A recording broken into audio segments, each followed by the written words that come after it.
Let's turn our attention to another useful client utility that ships with MySQL.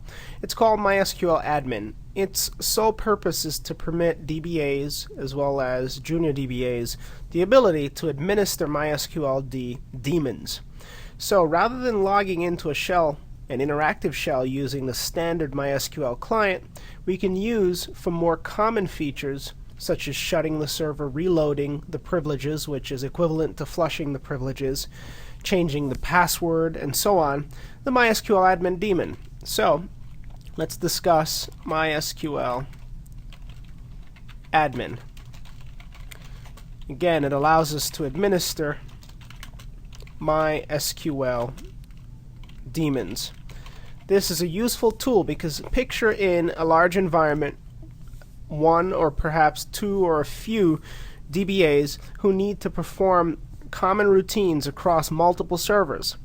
Ideally, if you had a utility such as MySQL admin, you'd increase the amount of work or efficiency by allowing users to connect and perform routine operations rather than in a batch mode, rather than connecting in a terminal interactive mode and issuing the same commands, thus reducing the likelihood of errors and increasing consistency as a result. So MySQL admin is the tool for DBA, junior DBA repetitive tasks.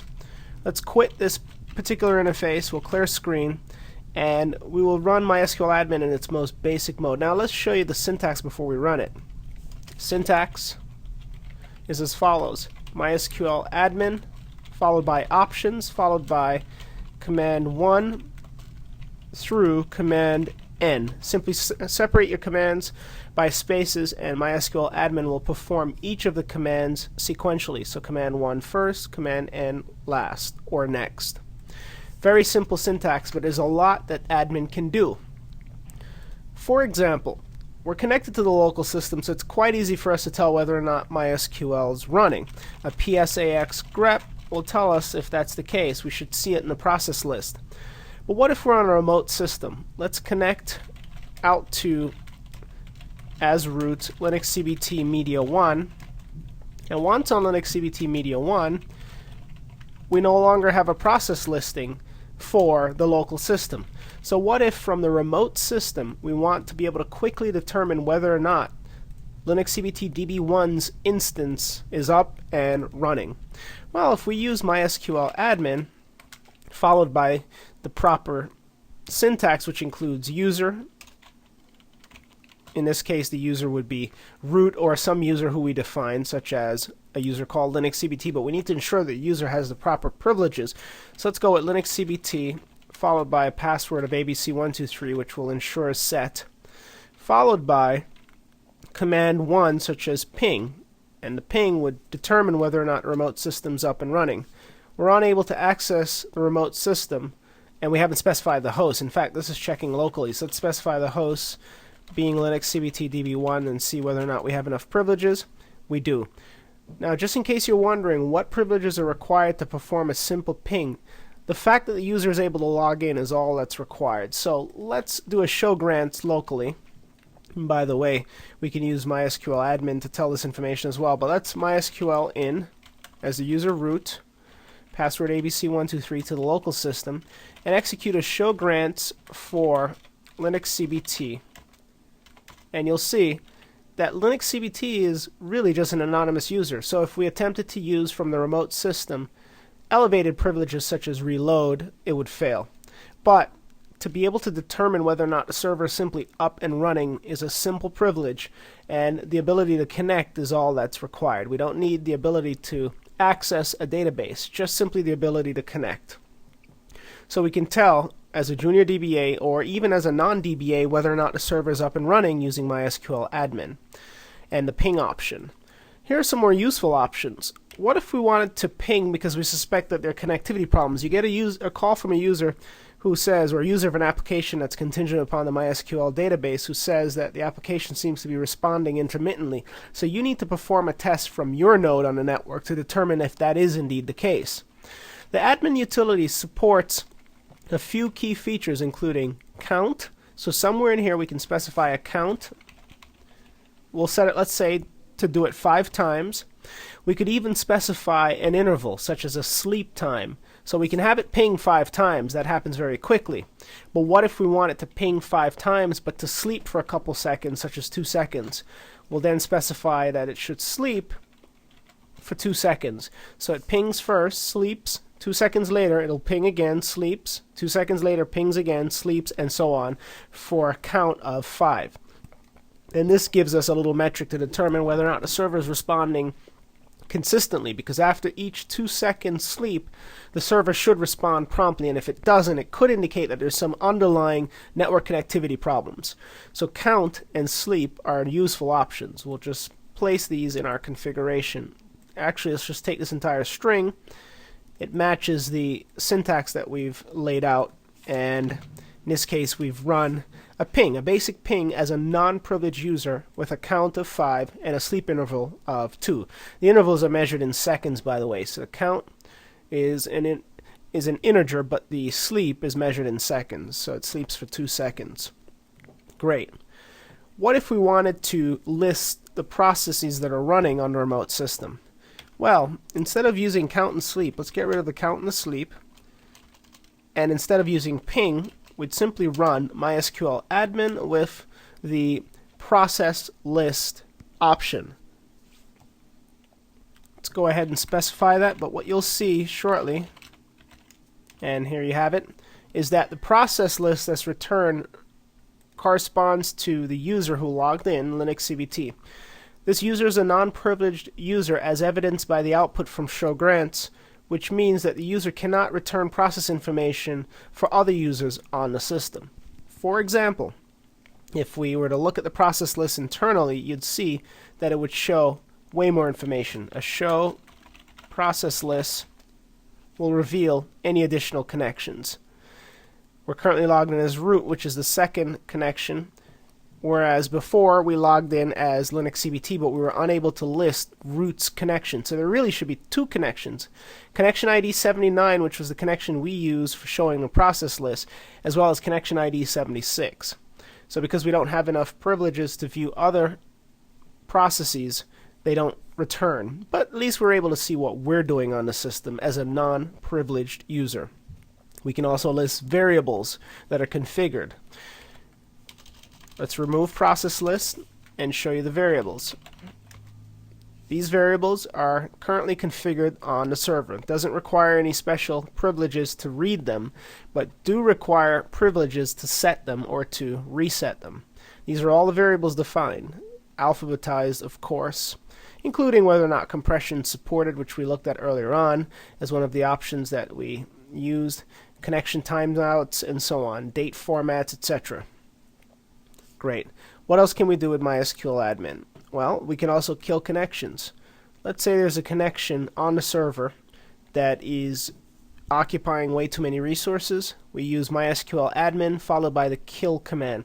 Basically, the MySQL syntax is, or the admin syntax is, you run it with the proper username, proper password, followed by any number of commands separated by spaces. And those commands really explode or expand to longer commands. But the admin utility provides us with shortcuts. Now, we won't be able to kill connections as a non-privileged user. Show grants shows that the privileges aren't enough. But if we were to grant elevated privileges, it would work. Now, before we grant elevated privileges to the user Linux CBT, what if we granted a specific privilege, such as reload, to the user Linux CBT? Then that user could use the admin utility from a remote host. Let's just get rid of one of these windows to avoid any confusion. Could use the reload option of MySQL admin to flush privileges. What if we granted the shutdown privilege? The user would then be able to shut the server. These are some of the things that we can do. We can grant reload, grant flush, grant pretty much any privilege that's supported by MySQL, and the admin utility would check to ensure that that permission is permitted, and as a result, allow it to occur. Now, the easiest way to see permissions in action is to grant a user full permissions. So let's go ahead and grant all on star.star. Again, if we do just star, it would apply just to MySQL, the database itself. Star.star means the entire DBMS, to Linux CBT, at %, of course identified by ABC123, and we terminate with a semicolon. We will then rerun show grants for user Linux CBT, and you'll see that the user now has all privileges instead of simply usage privileges. Now that remote user or Linux CBT logging in locally or remotely can perform any of these features. So, from the remote system, if you execute MySQL admin, you'll see what is actually possible. Here are some of the possibilities. These are the commands. We can create and drop databases, all remotely. Let's try to create a database. We'll create a new database. Let's rerun MySQL admin, and instead of showing variables, let's go ahead and execute a create, and the name of the database, we should come up with one. Let's create tempdb2. Before doing so, we'll do a show databases. You'll see that there exists information schema, MySQL, tempdb, and tests. Let's go ahead and create tempdb2. And an echo of the exit status shows it was successful, which means a rerun of show databases will show the new database, tempdb2, because the user had the proper privilege to do so. Let's go ahead and create multiple databases. Create tempdb3, followed by create tempdb4, to show you that multiple commands are possible simultaneously. And then a show databases will show 3 and 4, as well as the original 2.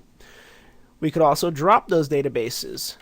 Simply exchange or substitute for create, drop, and then those databases will be dropped as well. Let's drop 4 as well as tempdb2.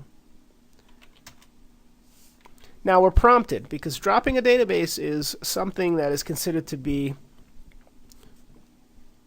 dangerous and could cause corruption and loss of data. So let's go ahead and for each database confirm that we want these databases to be removed. The echo of the exit status reveals that all ran well, but we should confirm as a user logged in on the remote system that the databases have been wiped, and they have been.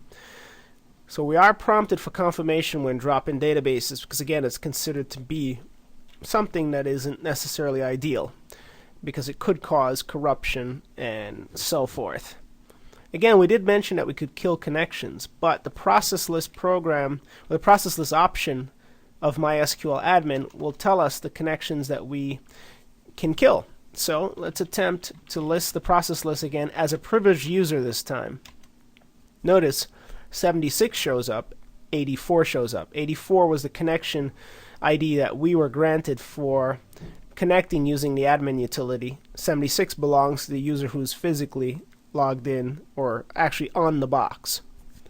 But what about killing that particular connection ID? Well, simply execute kill no differently than when you're in a terminal environment, followed by the ID.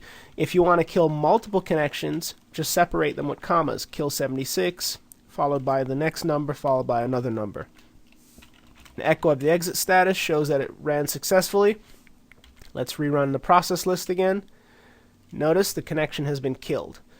On our local system, however, if we press enter, we're still logged in, but this time with a new connection ID.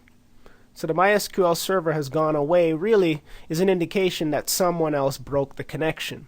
So the client reconnects. The reconnect feature of the client is a default behavior that is provided with the MySQL client and can be disabled. But it is the default and the connection was cleared. Let's rerun that process list again, and now you'll see that root's bound to 87 instead of the previous connection 76. Let's go ahead and kill the connection again. This time we're going to kill 87, followed by process list. So we can run multiple commands. First the kill, then the process list. So we've killed, and now there's only one ID, 89, which was used to actually kill the connection as well as enumerate the process list when it's all said and done. If we try, you'll see when we execute show databases that we had to establish a new connection ID of connection number 90. So MySQL admin is useful in many ways. Now, we did mention you could change password. We showed you that earlier on. It's quite simple. Simply execute MySQL admin, and you specify all the defaults that we've been specifying, but you then specify the password command. These are all just commands which get expanded to the full command. So password really becomes a set password. Password, new password is the syntax. So password followed by new password, but we need to substitute for new password the actual new password. Currently we use ABC123 to connect as Linux CBT, but we could set it to XYZ123 simply using MySQL admin from the remote system. Now of course it throws an error. And let's attempt, in fact the host, it threw an error because we didn't specify the host, Linux CBT DB1, and now it runs nicely. So it threw an error because we didn't specify the host. But if we attempt to connect listing the processes that are running on a remote system by executing process list with the old password, let's see what happens.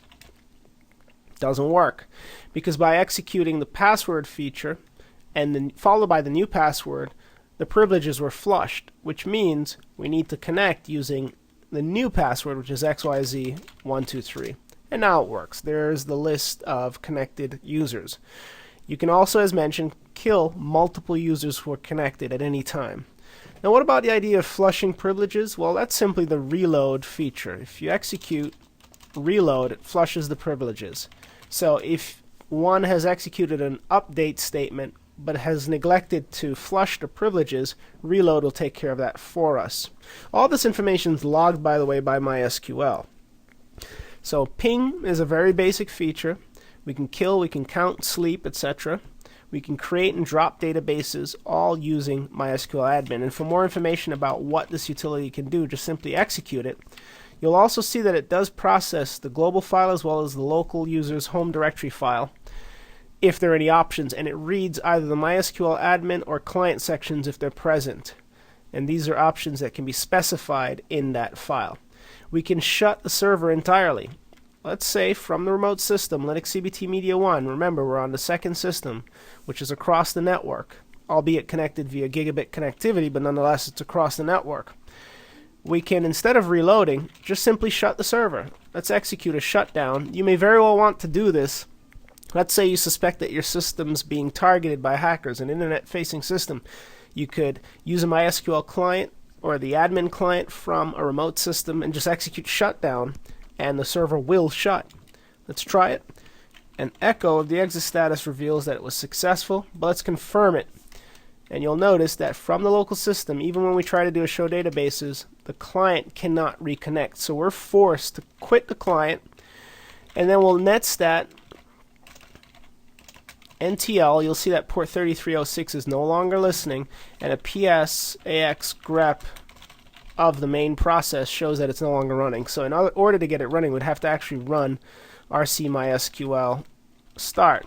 But before doing so, let's attempt to connect from the remote system. You'll see it doesn't work. Can't connect. And the exit status is no longer a zero exit status because the server doesn't exist. So let's start the server, and then we can connect and execute queries such as show me the variables currently running on the server.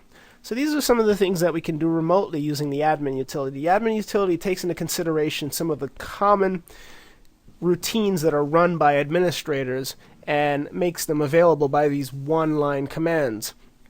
And as a result, the admin utility will inherit additional commands based on the requests of DBAs out there who rely upon MySQL. So use the admin utility for common things such as changing passwords for users, as well as shutting the server, reloading privileges, checking the variables, pinging it to see whether or not it's alive, killing connections, creating and dropping databases.